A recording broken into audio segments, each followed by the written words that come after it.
What a great finish for the World of Outlaws at Mississippi Thunder Speedway for the Dairyland Showdown out there in Wisconsin. What a great race. Ryan Gustin pulls off a awesome job passing Bobby Pierce with 2 laps to go. Is able to hold him off. Pierce tries to do everything he can to kind of catch back up to them.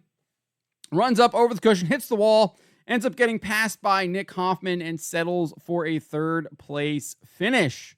But what a great finish. What a great race. The World of Outlaws are really putting on some great races when they are actually able to race and they aren't rained out. So before we get to this, I'd like to ask you, please hit that subscribe button, hit that bell for notifications so you don't miss any of our future videos here at John Trent Racing. So let's start at the beginning. Lap 4. There was some pretty good racing between Nick Hoffman, Cade Dillard, Brandon Shepard, and Chris Madden. Unfortunately, it would come to a very quick end as some kind of mechanical or electrical failure would happen to Chris Madden. They would actually have to bring out the ATV, push him off into the garage area. His night would end. And then 5 laps later, Cade Dillard, who was running in the top 5, was in a nice little battle here with Nick Hoffman.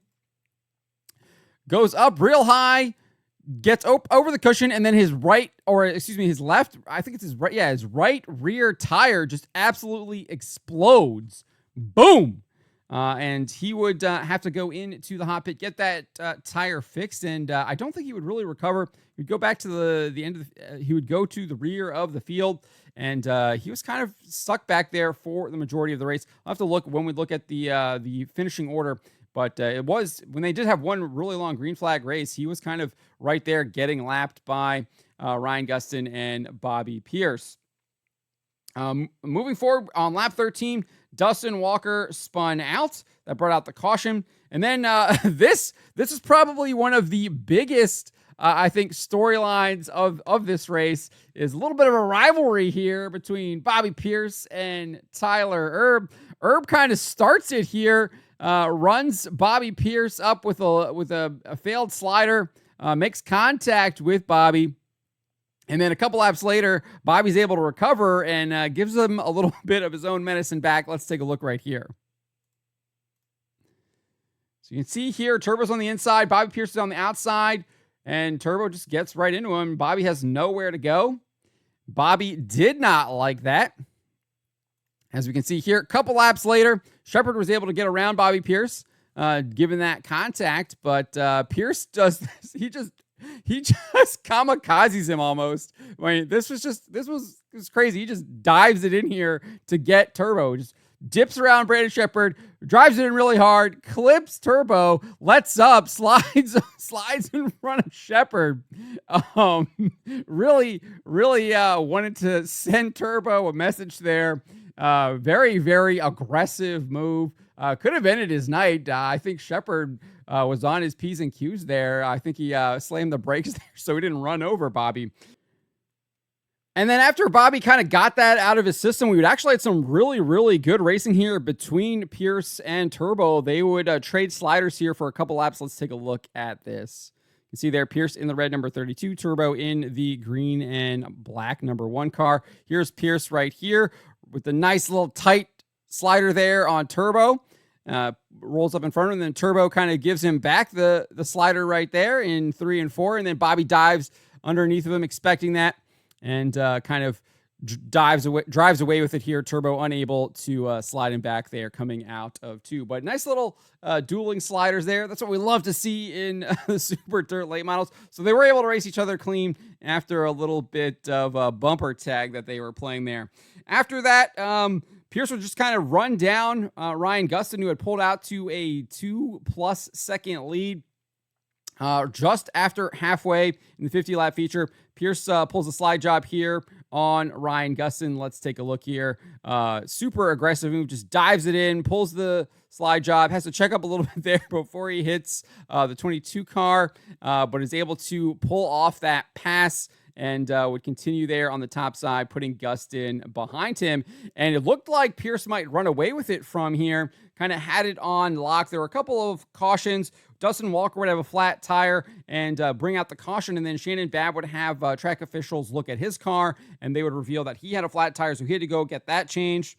That was on lap 34. A couple laps later, Cody Overton would hit the wall, bring out the caution.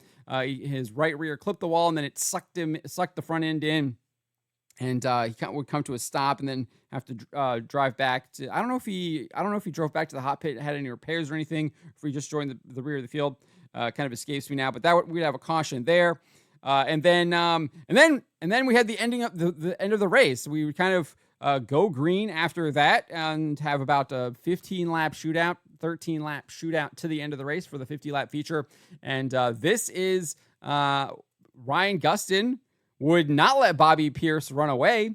It looked like Bobby Pierce had it, but Gustin was staying within half a second, 0.3 of a second, really closed in on him on the last couple laps, and took advantage of some lap traffic here that Pierce was unable to get around. Specifically, Daniel Hilsebeck here, the number 22 car, would really kind of hold Pierce up and allowed Gustin to make a brilliant pass for the win.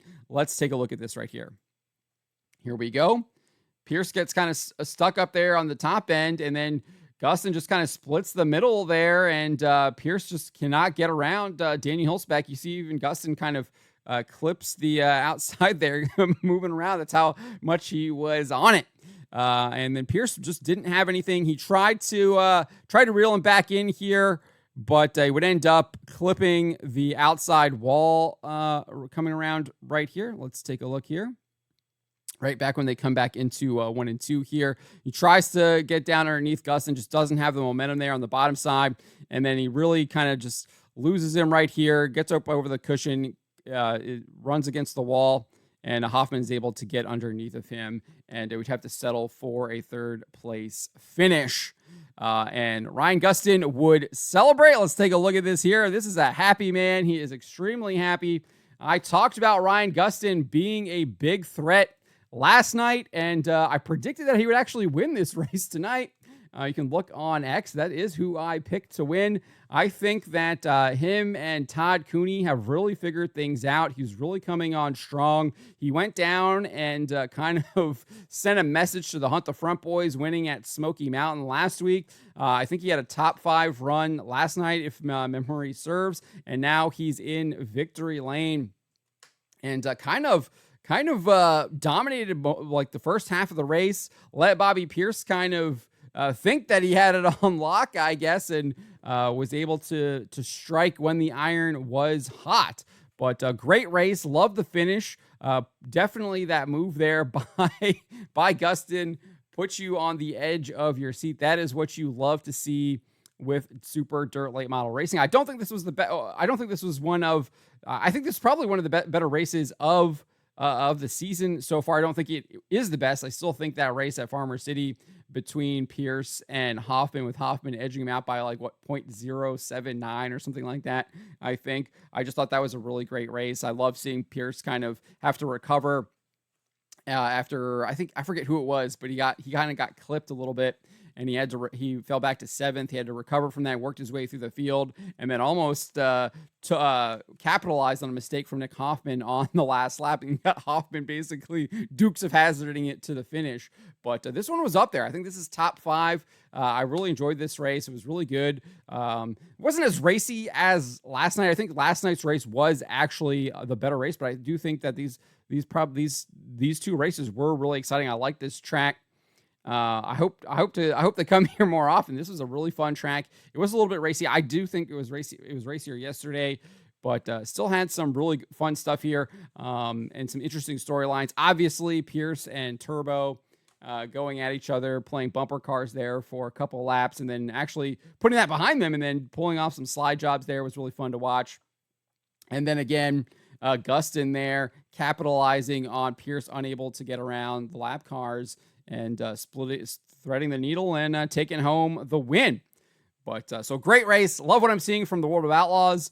I actually think they've been lately putting on better shows than the Lucas Oil Late Model Dirt Series. So maybe, just maybe, Kenny Wallace is right when he said that the better racing is at the World of Outlaws. I don't think he said that. I think he said the better racers were going to World of Outlaws, but I'm not sure if that. I'm not sure about that. I do think that we are seeing better racing though with the World of Outlaws right now. As for the finishing order, here it is. Ryan Gustin in first, Nick Hoffman second, Bobby Pierce third, Brandon Shepard fourth, Tyler Erb in fifth, Dustin Sorensen finished in sixth, Kyle Bronson in seventh, Tyler Bruning in eighth, Brian Shirley ninth, Jake Tim in 10th, Max McLaughlin in 11th. Really good run for him. Going to probably make up some points for Cody Overton, with Overton having that issue in the wreck. Brent Larson, the B1 bomber, in 12th. Shannon Babb recovered from that flat tire, finished in 13th. Dillard did make a run back. He finished in 14th. Was unable to get a top 10 finish, but did recover from his tire explosion, finishing in 14th. Tristan Chamberlain started dead last on the field, finished in 15th. Great run for that young man. Really good job there. Dennis Erb Jr. finished in 16th. Nick Panitsky finished in 17th. Sam Mars in 18th. Daniel Hilsebeck in 19th. Todd Cooney in 20th. Cody Overton 21st. Dustin Walker 22nd. Jordan Yagi 23rd. Chad Mulder finished in 24th. He exited really early, 41 laps down. You can see that. And then Chris Madden exited on lap, I guess they're saying lap 4, 46 laps down, rounded out your field. So that is the results for the World of Outlaws late models feature at Mississippi Thunder Speedway for the Dairyland Showdown. Let me know what you guys made of this race. Let me know in the comments below.